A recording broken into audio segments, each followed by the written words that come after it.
This right here is the Earth. It's home to everything we know. It's home to the mountains, the oceans, the beaches, the canyons, the plants, the animals, and just over 7.5 billion people.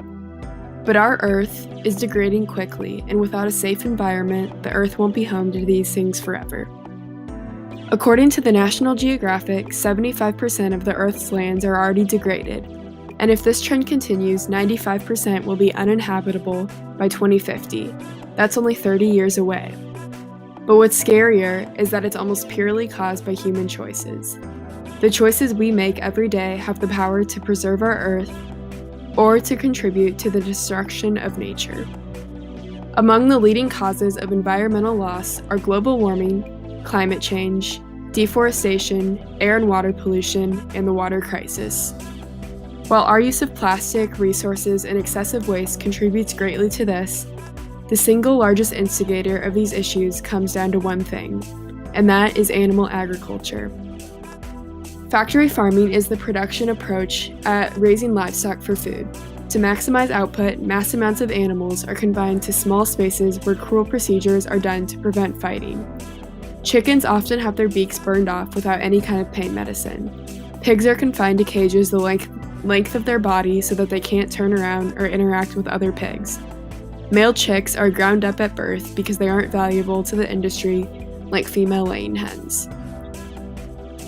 Keeping these animals confined in small spaces produces an abundance of greenhouse gases and other forms of pollution.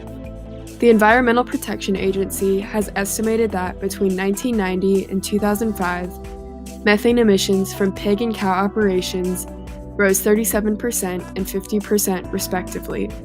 This is largely due to the greater amount and concentration of manure in lagoons and related storage systems. Lagoons are containers in the ground that hold waste so it can be treated. The problem with this is that they are prone to leaks, resulting in animal manure contaminating nearby groundwater. This number has only risen in preceding years as the number of factory farms has drastically increased. Deforestation is a big problem as well. Just in the United States, over 260 million acres of forests have been cleared in order to grow crops for livestock on factory farms. That's about 1/8 the size of the United States as a whole. All of this has been cleared to grow feed for farming and house mass amounts of animals.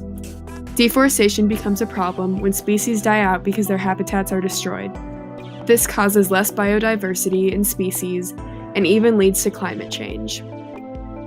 Factory farms utilize antibiotics in order to prevent the spread of disease and to make production more efficient. Farm Sanctuary says that cows in the dairy industry are given growth hormones in order to increase their milk production. Once their productivity declines, these cows are slaughtered for beef. There are 6 growth hormones commonly used by the U.S. dairy industry, and they have been shown to increase the risk of breast, prostate, and colon cancer in beef consumers. What's scary is that producers are not required to list the use of hormones on product labels, meaning that consumers often don't even know exactly what they're putting into their body. The ASPCA says that over 95% of animals raised for food are currently raised on factory farms. That means that 95% of the animals humans consume as food are contributing to these issues of climate change, air and water pollution, etc. So the question becomes, how can we as humans put a stop to this? And the answer is actually pretty straightforward. We must stop supporting industrial agriculture and start supporting local and sustainable farming practices. We cannot continue to put our dollars towards this mess. Reading labels is crucial, finding where you can locally obtain food in your community is crucial, and talking to people and educating others is crucial as well. The good news is that as humans, we do have the power to support these factory farms or to choose better in an effort to save our environment. Even though we have caused some of these environmental issues, we can put a stop to that now and even reverse some of them. Not only is it in our hands to save our Earth, but we can save ourselves and animals as well. Say no to factory farming. Choose love, choose kindness, choose compassion, and save our home.